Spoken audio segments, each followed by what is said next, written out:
दहाइयों से जंग की आग में जलते पाक अफगान सरहदी इलाके, जहां आज भी पहाड़ों की चोटियों और संगलाख चट्टानों में बारूदी सुरंगों की शक्ल में कहीं न कहीं मौत छुपी हुई है और कई जिंदगियां इस अंधी मौत की नजर हो रही हैं। इन्हीं में से खैबर के इलाके चलगज़ई की 43 साला असल मिना, जनूबी वजीरिस्तान के इलाके कोटकई की 13 साला हमीदा और ताज मोहम्मद, जबकि त्यारजा और खड़पुल की 7 साला राहीला और 12 साला जियाउल्लाह हैं। कोई इन पहाड़ों में लकड़ियां चुनने गया तो कोई मवेशी चराने, लेकिन फिर एक धमाका हुआ और जिस्म का अहम हिस्सा उनके साथ ना रहा। किसी की टांगे गई, किसी के पाँव, किसी के हाथ, तो किसी की आंखें जाया हो गईं। कोई दौड़ने के काबिल ना रहा तो कोई देखने के। चलगज़ई की असल मिना से मिलने के लिए एक थका देने वाली तवील मुसाफत तय करके जब उसके घर पहुंचे तो कच्चा सहन और उसमें मसनूई टांग से खुद को घसीट घसीट कर चलती बेबस और तंगदस्त खातून से सामना हुआ। वो खातून जो सुबह सवेरे घर के करीब बुलंदो बाला पहाड़ों की चोटियों पर ईंधन तलाश करने के लिए दौड़ती फिरती थी, आज अपने ही सहन में चलने में तकलीफ महसूस करती है। सरकारी लोग यहाँ रहते थे, 2-2.5 साल गुजार कर चले गए। अब खाली जगह पड़ी हुई थी। हमारा तो यही काम है कि ईंधन के लिए लकड़ियाँ इकट्ठे करते रहें और फिर इसको बेच देते हैं। यही कुछ है, बाकी तो जिंदगी यहाँ है ही नहीं। हमें तो पता ही नहीं कि यहाँ कोई बम होगा। पहाड़ पर हम तो घास फूस इकट्ठी करते हैं। ऐसा इलाका है कि जहाँ रास्ता तक नहीं कि कहीं जाया जाए। जब मैं बारूदी सुरंग से लग गई तो चरपाई पर डालकर मुझे उतारा गया। सुबह के वक्त वाक़या हुआ और गाड़ी न होने की वजह से दोपहर तक मैं पड़ी रही। जिंदगी और माजूरी जब एक साथ हो तो बेबसी आंखों से छलकती नजर आती है। ऐसा ही कुछ एहसास जनूबी वजीरिस्तान के ताज मोहम्मद से मिलकर हुआ। सैलाबी रेले में बहकर करीबी पहाड़ पर आने वाली बारूदी सुरंग पर पाँव का पड़ना था कि जिंदगी के सारे अरमान खत्म हो गए। ताज मोहम्मद ने बताया कि जिंदगी जैसे ठहर सी गई है और लगता है जवानी तबाह हो गई। 27/3/2016 से 27/3/2016 को उस पहाड़ पे बकरियां लेकर गया था। पहाड़ पर सैलाबी रेले के पानी में बारूदी सुरंग बहकर आ गया था, जो कि मैंने नहीं देखा। यहाँ कई लोग इससे लग चुके हैं, कहीं लोगों की जिंदगियां तबाह हुई। मेरी टांग भी कट गई। अब सोचता हूँ कि मेरी जवानी तो गई, अब क्या करूँगा। सारे अरमान ख़त्म हो गए। दोस्तों को देखता हूँ कि वो ठीक ठाक घूमते फिरते हैं और मैं यूं ही बैठा हूँ। एक धमाके से सब कुछ ख़त्म हो गया। मेरा दिल मर गया। क्या सोच करूँ अब। माजूर हो जाएं तो कोई चीज़ मज़ा नहीं देती। अगर बड़ी बड़ी बिल्डिंगें हों, सहूलतें हों, लेकिन जब दिल ही मर जाए तो आप क्या करेंगे। जब तीसरे रोज़ डॉक्टर ने कहा कि ऑपरेशन से टांग काटेंगे तो मैं बहुत खफा हुआ, सख्त परेशानी हुई। जब देखा कि टांग नहीं तो दिल बहुत उदास हो गया। कुछ ऐसा ही गुर्बत की चक्की में पिसती कोटकई की 13 साला हमीदा के साथ भी हुआ। काले बुरके में खुद को लपेटे 13 साला हमीदा की कहानी भी असल वुना और ताज मोहम्मद की कहानी का तसलसल नजर आई। मवेशी पालने वाली हमीदा रेवट चराने पहाड़ पर गई और फिर एक धमाका। तालीम की शमा दिल में जलाए कुछ करने की आरज़ू दिल में ही रह गई। अब ना वो स्कूल जा सकती है और ना ही सही तरीके से चल सकती है। हसरतों में डूबी हमीदा की आवाज लरज उठी। ये ऐसा इलाका है जहाँ कुछ नहीं। बारूदी सुरंग से टकराने के बाद 1-1.5 घंटे तक मुझे होश नहीं था। जब मुझे लेकर जा रहे थे तो पता चला कि कुछ हो गया। हमारे साथ किया गया एक वादा भी पूरा नहीं किया गया। ना स्कूल बने ना कुछ। दूसरे गांव पढ़ने जाती थी, अब टांग कट गई तो स्कूल भी नहीं जा सकती। अब मैं कहती हूँ कि मैं माजूर हो गई, लेकिन दूसरी लड़कियों को बचा लें कि कहीं वो माजूर ना हो जाएं। इसलिए अब इस इलाके से बारूदी सुरंगें साफ कर दें। कहानी सिर्फ इन किरदारों पर खत्म नहीं होती, बल्कि चंद हफ्ते पहले जनूबी वजीरिस्तान के इलाके त्यारजा اور خارپول میں بارود کا نشانہ بننے والے 4 بچوں تک چلی آتی ہے، جس میں 12 سالہ ضیاء اللہ کی آنکھ ضائع ہو گئی جبکہ 7 سالہ راحیلہ کے دونوں ہاتھ نہیں رہے۔ شہروں میں بیٹھے ہوئے لوگوں کو لگتا ہے کہ بظاہر امن ہو گیا، لیکن ان دور افتادہ علاقوں میں پیچیدہ دروں اور سنگلاخ چٹانوں میں رہنے والوں کی زندگی اب بھی بارود کے دھوئیں سے دھواں ہے۔ اصل میں اور حمیدہ کو لگتا ہے کہ زندگی جیسے بوجھ سی بن گئی ہے جسے لے کر چلنا مشکل ہو گیا ہے۔ مجھے وہ وقت یاد آتا ہے جب میں ٹھیک تھی، معذوری کتنی کہ آپ چرپائی پر پڑے ہوں اور دوسرے لوگ آپ کی خدمت کر رہے ہوں۔ بہت زیادہ تکلیف ہے، میں نہ کام کر سکتی ہوں نہ کہیں جا سکتی ہوں، مجھے بہت تکلیف ہے، زندگی مشکل ہو گئی ہے۔ حمیدہ کے والد مصطفیٰ کے مطابق جب انہیں پتہ چلا کہ ان کی بیٹی کا پاؤں بارودی سرنگ پر پڑ گیا ہے اور دھماکہ ہوا تو تب ان کی پہلی خواہش یہی تھی کہ حمیدہ معذور ہونے کی بجائے مر جائے تو اچھا ہے۔ جب مجھے پتہ چلا کہ بکریاں چراتے چراتے بچی بارودی سرنگ سے لگ گئی تو سخت پریشان ہو گیا۔ میں سوچتا تھا کہ اس سے تو اچھا تھا کہ مر جاتی لیکن معذور نہ ہوتی۔ یہ اس لیے سوچتا تھا کہ غربتی اور دوسرا معذوری کی زندگی کا کیا فائدہ، سب ختم ہو جاتا ہے۔ ابھی تو میں زندہ ہوں کہ اس کا خیال رکھتا ہوں، جب میں نہ رہوں تو اس کا خیال کون رکھے گا، کیونکہ یہ تو عورت ہے، اس کا کیا ہوگا؟ نہ بھائی نہ چچا نہ کوئی رشتہ دار کام آتا ہے۔ مرد تو پھر بھی رہ لیں لیکن عورت کا کیا ہوگا؟ خواتین کی ان کہانیوں میں تاج محمد کو مرد ہونے کا فائدہ ہوا اور اس نے اپنے آپ کو مشین کی سوئی میں پروئے دھاگے کے ساتھ باندھ لیا۔ ٹیلرنگ اس لیے شروع کی کہ جب آپ محتاج ہو جائیں تو کیا کر سکتے ہیں، اپنا کام شروع کیا کہ کسی کا محتاج نہ رہوں۔ اس سفر کے دوران مجھے یوں لگا کہ پاکستان میں افغان بارڈر پر رہنے والوں کی زندگی جیسے 80 کی دہائی میں رک سی گئی ہے۔ بظاہر ان علاقوں کا خیبر پختونخوا میں انضمام ہو گیا، لیکن چاہے پشاور سے چلغزئی تک کا راستہ تھا یا پھر وزیرستان کے سرحدی علاقے، آسمان سے باتیں کرتے ان پہاڑوں نے اپنے اندر کیا کیا راز چھپا رکھے ہیں، اس کی کہانی پھر صحیح۔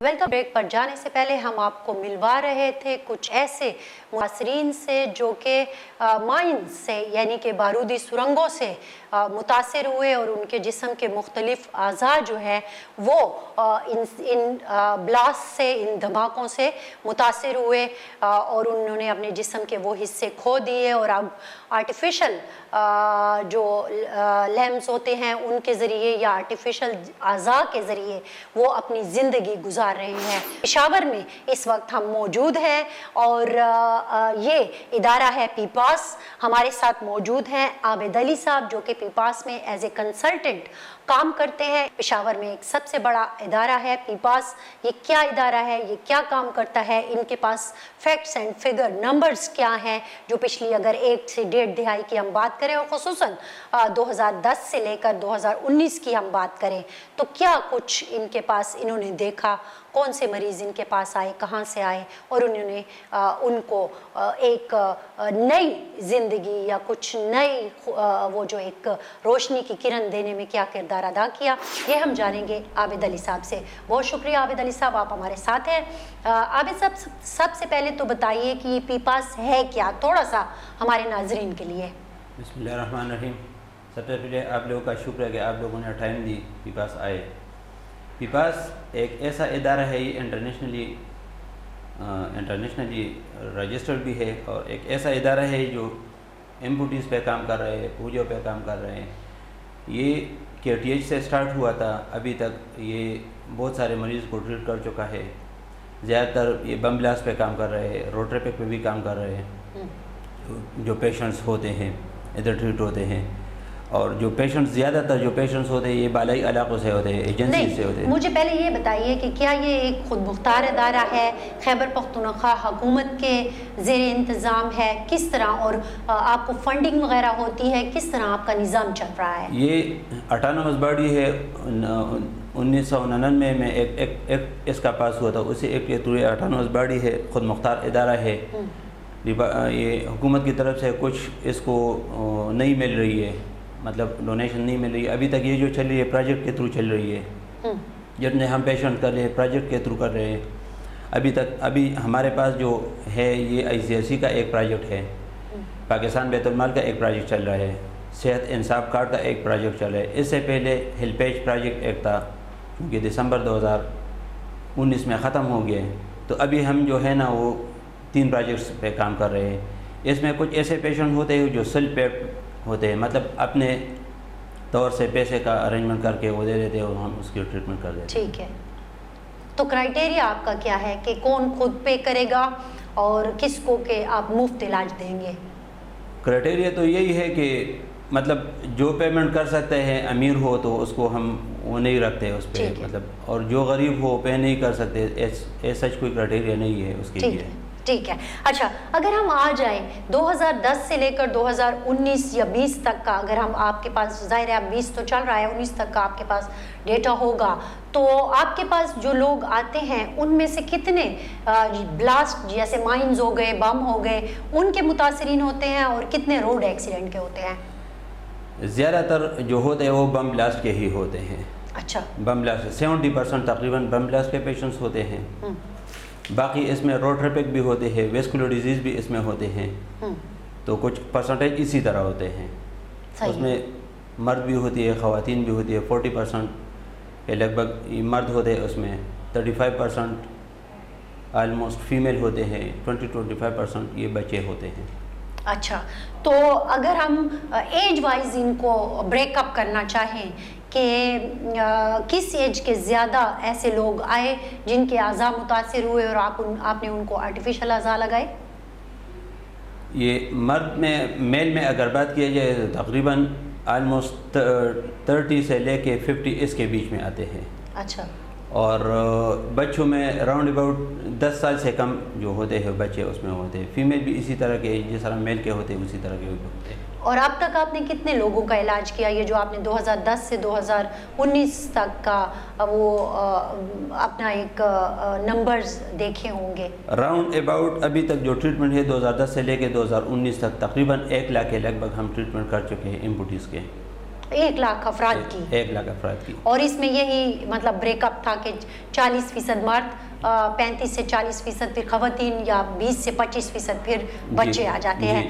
تو اگر ہم اس کو ڈاکٹر صاحب اگر ہم اس کو لے جائیں اس طرح کہ ایریا وائز آپ کے پاس کچھ بریک اپ ہمیں مل سکتا ہے کہ زیادہ تر آپ کے تو قبائلی اضلاع سے ہی مریض تھے؟ جی ٹھیک ہے, کیونکہ بار ظاہر ہے وہیں پر رہی ہے. تو قبائلی اضلاع کے جو مائنز کے وہ تھے, افیکٹیز تھے یا وکٹمز تھے, ان کو اگر ہم علاقہ وائز اس کا بریک اپ کریں تو کیسے آپ کریں گے؟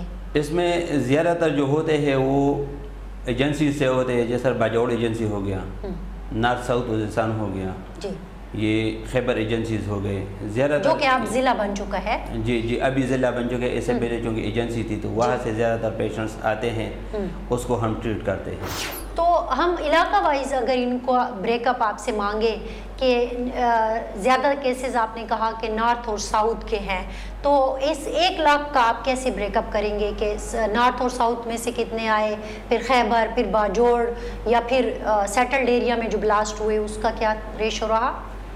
یہ اس میں اس طرح نارتھ ساؤتھ وزیرستان کے جو ہے وہ تقریباً 30% وہاں سے ہوتے ہیں. یہ جو ہمارے ساتھ باجوڑ ایجنسی ہو گیا, یہ پاڑا چنار سائڈ ہو گئے, یہ ہمارے ساتھ جو ممن ایجنسی ہو گئے, تقریباً 40% اس سائڈ پہ مطلب یہ کیسز ہوتے ہیں, اس کو ہم ٹریٹ کر چکے ہوتے ہیں.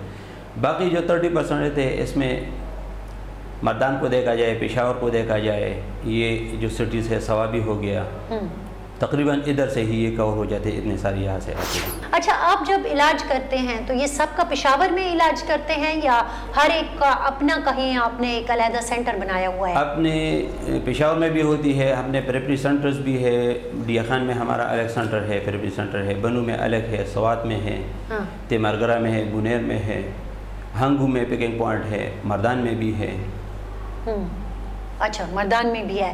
تو یہاں پہ پھر وہ آتے ہیں اور اگر کیس مشکل ہو تو پھر آپ کو ریفر کر دیتے ہیں یا وہاں پہ ان کا علاج ہو جاتا ہے؟ ادھر بھی علاج ہوتا ہے، کبھی کبھی مشکل ہو تو پھر ادھر بھیج دیتے ہیں، پشاور میں ہم کرتے ہیں۔ پروسیسز ہم جس کو ہم کہتے ہیں آرٹیفیشل لمب، جس کی ٹانگ مسنگ ہو، جس کا اپر لمب، جس کا ہاتھ کٹا ہو تو وہ لگاتے ہیں، یہی ٹریٹمنٹ ہم کرتے ہیں۔ اچھا، 1 لاکھ کا جو آپ نے ذکر کیا کہ 1 لاکھ افراد جو ہیں وہ متاثر ہوئے اور آپ کے پاس آئے اور آپ نے ان کے آرٹیفیشل اعضاء لگائے، تو ان میں زیادہ تر جو ہے ان کا کیا لوور پورشن متاثر ہوا تھا؟ ظاہر ہے جب انسان چل رہا ہوتا ہے اور غلطی سے کسی بارودی سرنگ پر پاؤں آ جاتا ہے یا اس طرح، آپ کا ڈیٹا کیا کہتا ہے؟ اس میں زیادہ تر جو ہے نا وہ ہم لوور لمب کو ہی ٹریٹ کر چکے ہوتے ہیں، مطلب لوور لمب کی امپوٹیشن ہوتی ہے، پروسیسز جس کو ہم لگاتے ہیں تو لوور لمب پروسیسز لگاتے ہیں، امپوٹیشن جو ہوتی ہے، جو افیکٹ ہوتا ہے وہ زیادہ تر لوور لمب ہوتی ہے۔ اچھا، جب آپ ایک دفعہ یہ ایک مصنوعی اعضاء لگا لیتے ہیں تو کیا عمر بھر کے لیے کافی ہوتا ہے یا پھر اس کو دوبارہ چینج کرنا پڑتا ہے؟ نہیں، یہ عمر بھر کے لیے تو نہیں ہوتی ہے۔ ریسنٹلی جب ہم لگاتے ہیں، مطلب فریش امپوٹی ہوتی ہے تو 6 منتھ بعد عموماً اس کی ہم ریپلیسمنٹ کرتے ہیں ساکٹ کی، باقی اگر اس کے کمپوننٹ صحیح ہو تو۔ اور آلموسٹ یہ جو ہم لگاتے ہیں اولڈ پیشنٹ ہو جو پہلے سے لگا چکا ہو تو یہ 2 سال تک تقریباً چلتے ہیں، 1 سال 2 سال تک چلتے ہیں۔ اچھا، اور پھر اس کے ساتھ پھر جب وہ دوبارہ ٹریٹمنٹ کے لیے آتا ہے یا دوبارہ وہ اس کو انفیکٹ بدلنے کے لیے آتا ہے تو پھر آپ فری آف کاسٹ دیتے ہیں ان کو؟ نہیں، اس کو تو فری میں نہیں دیتے ہیں۔ ہاں، فری میں تو نہیں دیتے، وہی پروجیکٹ ہوتے ہیں تو پروجیکٹ کے تھرو ہم کر دیتے ہیں۔ اچھا، ابھی پچھلے 1-2 مہینے میں وزیرستان میں ہم نے دیکھا کہ بہت سے اس طرح کے وکٹمز ہمارے سامنے آئے نیوز میں، تو وہ یقیناً آپ کے پاس بھی آ رہے ہوں گے، تو کچھ نمبرز آپ ہمارے ساتھ شیئر کر سکتے ہیں کہ پچھلے 2-3 مہینے میں کتنے 20-30 یا اس طرح سے آپ کو کچھ یاد آتا ہو؟ اس طرح جو بم بلاسٹ ہوئے تقریباً 15-20 کے لگ بھگ ادھر کے رجسٹرڈ پیشنٹس ہیں۔ اس طرح سینٹرز میں ہمارے جو سینٹرز ہے وہی بھی رجسٹریشن ہوتی ہے اسی طرح پیشنٹس کے 20-25 تک وہ ہے، کیونکہ وہ جگہ نزدیک ہے تو جلدی چلے جاتے ہیں۔ پشاور بھی آتے ہیں، ادھر بھی اسی کے لگ بھگ رجسٹریشن ہوتی ہے۔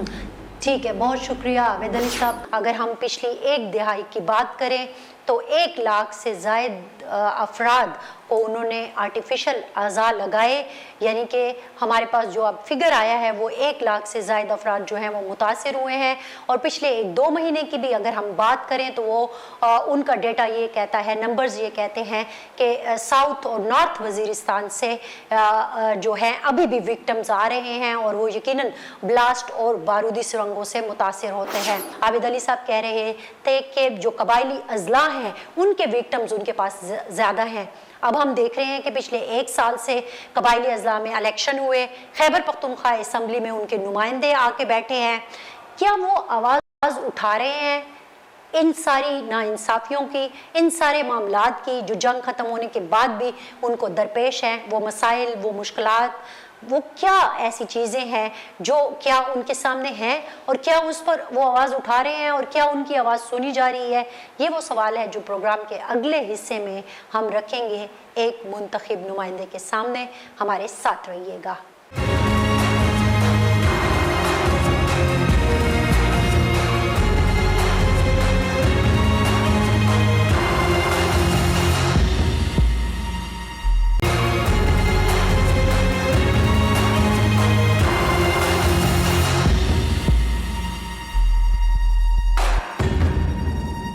वेलकम बैक नाजरीन। बात हो रही है वजीरिस्तान की और अब थोड़ा सा आते हैं शुमाली वजीरिस्तान की तरफ। आपने कुछ दिन पहले ये खबर सुनी होगी कि खैबर पख्तूनख्वा असम्बली में शुमाली वजीरिस्तान के जो मुंतखब नुमाइंदे हैं यानी कि मेंबर सूबाई असम्बली मीर कलाम वज़ीर, उनकी गाड़ी पर फायरिंग का एक वाक़या हुआ। अगरचे उस वाक़े में वो और उनके दोस्त महफूज रहे, लेकिन टारगेट किलिंग का ये कोई पहला वाक़या नहीं है। अगर हम देखें तो फोर्सेस पर भी मुसलसल वजीरिस्तान में हमले हो रहे हैं और उसमें काफ़ी नुकसान फोर्सेस का भी हुआ है और एक आम आदमी जो है वहाँ पर टारगेट किलिंग में वो भी मारा जा रहा है। तो अमन व अमान की जो सूरत हाल है वो इंतहाई तेज़ी से ख़राब हो रही है। अगरचे फोर्सेस पूरी कोशिश कर रहे हैं कि वो मामलात को फिर से उस तरफ ना जाने दें जैसा कि पहले था और अमन व अमान की सूरत हाल बरकरार रहे, लेकिन बहरहाल ये वाक़यात हो रहे हैं। साथ ही साथ हम ये भी देख रहे हैं कि शुमाली वजीरिस्तान के जो TDPs थे उनके मसाइल भी बार बार स्क्रीन पर सामने आते हैं, टीवी स्क्रीन पर, अखबारात में, जिनमें वो दुहाई देते दिखाई दे रहे हैं कि उन्हें अपने घरों में वापस जाना है लेकिन नहीं जा पाते। ये और इसी तरह के कुछ और मसाइल पर बात करने के लिए इस वक्त हमारे साथ पेशावर स्टूडियो में मौजूद हैं शुमाली वजीरिस्तान के मुंतखब नुमाइंदे खैबर पख्तूनख्वा असम्बली में मीर कलाम वज़ीर। बहुत शुक्रिया मीर कलाम कि आप हमारे प्रोग्राम में आए। आज हम आपसे थोड़ी सी बात करेंगे आपकी खैबर पख्तूनख्वा असम्बली में मौजूदगी, आप लोगों का आना, कि आप लोग खुद कबायली अजला के जो मुंतखब नुमाइंदे हैं वो असम्बली में बैठें और अपने लोगों की बात करें, अपने मसाइल की बात करें और उनका हल हो। तो बहुत शुक्रिया। सबसे पहले मैं यही पूछना चाहूँगी कि ये जो अमन व अमान की सूरत हाल एक बार फिर ख़राब होती हुई नज़र आ रही है और ख़ुसूसन आपके साथ जो हुआ वो क्या था? Thank you madam. सबसे पहले तो मैं आपका और आपके टीवी का इंतहाई मशकूर हूँ कि मुझे मौका दिया गया। ये वाक़या रास्ते में पेश आया शुमाली वजीरिस्तान के बिल्कुल एंड पे जो मीरली तहसील आता है, उसके बाद हम F-अर्बन में दाखिल होते, तो वहाँ पे जब हम आ गए तकरीबन 8 बजे के लगभग टाइम था शाम को, तो पहले से बैठे हुए लोग थे जो गली में बैठे हुए थे, पहला फायरिंग उसने किया। फिर उसी ही बिल्डिंग के छत पर बैठे हुए लोग थे कि उसने भी फायरिंग किया। शुक्र अल्हम्दुलिल्लाह के मैं और मेरे सारे साथी, हम 5 बंदे थे गाड़ी में, वो सब महफूज रहे, लेकिन गाड़ी पर गोलियां लगे और वह मौके से हम मेरा ख्याल ये कि हम इंतहाई स्पीड में थे, क्योंकि वजीरिस्तान में रात को 8 बजे के वक्त वो रोड खाली होती है, तो इसलिए हम ज़्यादा स्पीड में थे, वो ऐसा नहीं कर सका। लेकिन मेरे ख्याल में उस लोगों ने वो गात लगा के वो प्लानिंग की थी, लेकिन हम बच गए उससे। सही है, ये तो बहुत अच्छा हुआ, अल्लाह का शुक्र है। लेकिन मेरा सवाल यहाँ अभी भी वहीं पे है कि ऑपरेशन हुआ, इतने लोग बेघर हुए। शुरू में देखा जैसे पिछले साल था, मैं खुद गई वजीरिस्तान में एक खातून का जाके रिपोर्टिंग करना, जिन इलाकों की आप बात कर रहे हैं, मैं मीर अली भी गई, मीरान शाह भी गई, मुख्तलिफ इलाकों में मैंने जाके लोगों से बातचीत की, उनके मसाइल को सामने लाए। खुद अपनी गाड़ी पर हमने सफ़र किया, कोई हमारे साथ कोई सिक्योरिटी नहीं थी और बाय रोड हम गए इन सारे इलाकों में। मैं खुद को महफूज फील कर रही थी। अभी ये अचानक एक साल में क्या हो गया? वहाँ पे बहुत मुख्तलिफ किस्म के वाक़यात होते हैं, लेकिन ये टारगेट किलिंग इंतहाई ख़तरनाक चीज़ वहाँ पे वो पहले ही से था। लेकिन ऑपरेशन ज़रब अज़ब के बाद हमारा सोच ये था कि ये चीज़ ख़त्म हो जाएगा, लेकिन फरवरी 2018 से लेकर आज के दिन तक 2, 3 या 5 मतलब इसमें कमी बेशी हो सकती है, लेकिन मेरे अंदाजे के मुताबिक या मेरे मालूमात के मुताबिक 200 के लगभग टारगेट किलिंग हुआ है शुमाली वजीरिस्तान में। पहले और अभी जो टारगेट किलिंग होता है इसमें फ़र्क ये है कि पहले किसी गाड़ी से आप पर फायरिंग होती थी या बम ब्लास्ट होती थी, अब ऐसे वाक़यात भी आ गए कि अपने घर के अंदर, अपने कमरे के अंदर, अपने बिस्तरे पे लोगों को गोली से मार दिया गया। तो ये एक इंतहाई ख़तरनाक बात है। मैंने उस दिन असम्बली में भी ये बात की है कि मैं एक मुंतखब नुमाइंदा हूँ और मेरे साथ गार्ड भी होते हैं, जो मेरी गाड़ी पर इस तरह का हमला हो सकता है तो बाकी लोगों का क्या होगा। और एक बात मैं आपको एक दूसरी मतलब वो अजीब सी बात बताना चाहता हूँ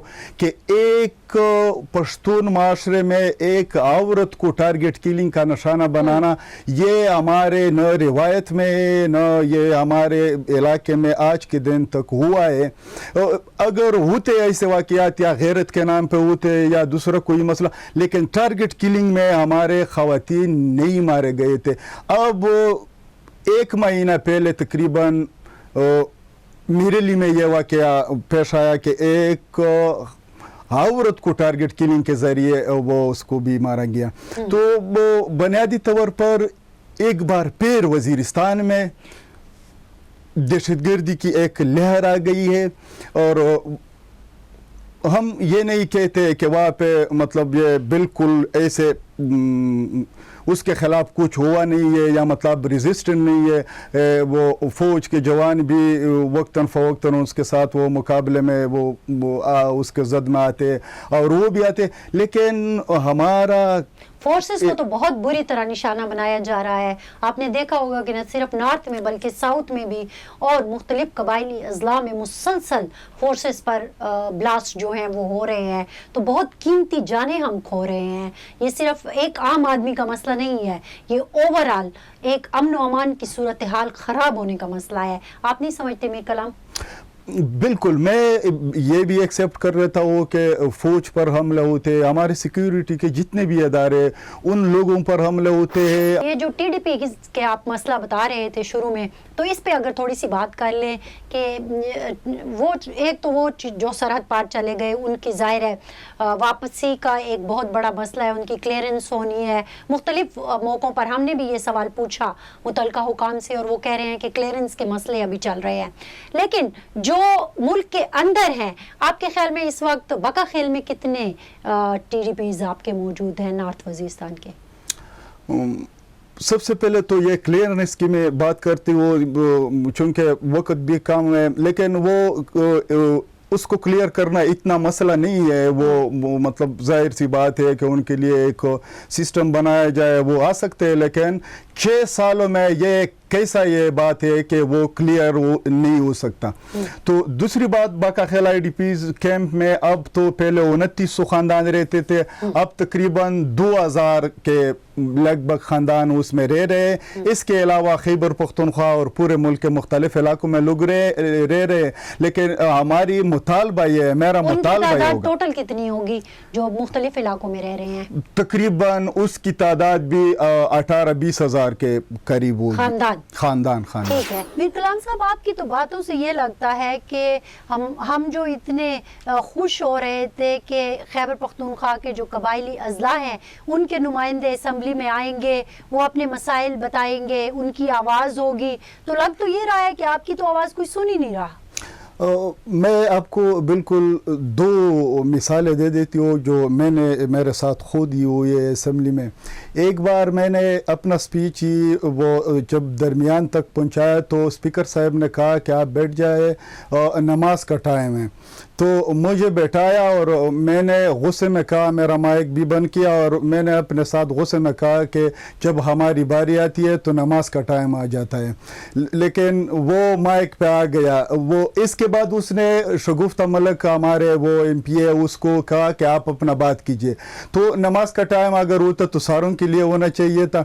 दूसरी बात, मैं आपको एक इंटरेस्ट बात बताना चाहता हूँ कि मैंने 100 से भी ज़्यादा वहाँ पे क्वेश्चन जमा किया है ये टारगेट किलिंग के हवाले, 100 से ज़्यादा टारगेट किलिंग के हवाले से, ये लैंड माइंस के हवाले से, मिसिंग पर्सनस के हवाले से, ये मुख्तलिफ वाक़यात के हवाले से, कॉल अटेंशन क्वेश्चंस।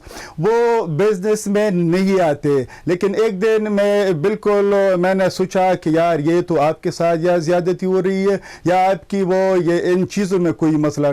तो मैंने बिल्कुल सादा सा लिखा कि आप क्या हुकूमत शुमाली वज़ीरिस्तान में मकामी सब्जियों के लिए क्या इकदाम उठा रही है। तो बिल्कुल हफ्ते ही बाद वो क्वेश्चन असम्बली बिजनेस भी पे आ गया और तफसीली जवाब भी मुझे दिया गया। तो मैं वहाँ पे खड़े होकर मैंने उससे कहा कि मैं मुतमईन हूँ जो जवाब मुझे मिला है, लेकिन मैंने कुछ दूसरा ख्याल था वो मेरा पूरा हो गया कि मेरा ख्याल ये है कि इस असम्बली में तो इस क्वेश्चन से मुझे यह अंदाज़ा हुआ कि आप यहाँ पे भिंडी और टमाटर पर बात कर सकते हैं, लेकिन आप लैंड माइंस या दूसरी चीज़ें या मतलब जो हमारे इलाके के मसाइल है, IDPs है, टारगेट किलिंग है, इन चीज़ों पर आप बात नहीं कर सकते।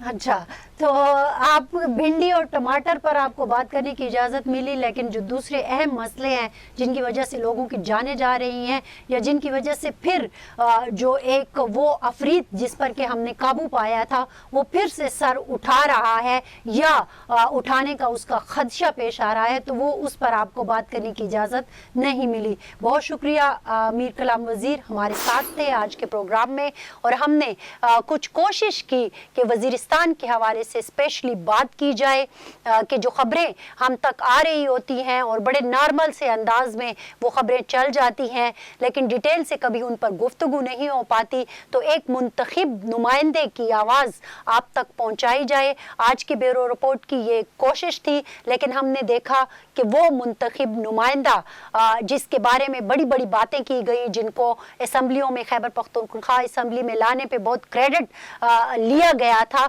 वो भिंडी पर और टमाटर पर तो बात कर सकते हैं, लेकिन वहाँ के जो आवाम के असल मसाइल हैं उन पर बात नहीं कर सकते। यकीनन इस पे गौर की ज़रूरत है। हमारी तरफ से इतना ही। फरजाना अली को ब्यूरो रिपोर्ट से दीजिए इजाज़त। अल्लाह हाफ़िज़।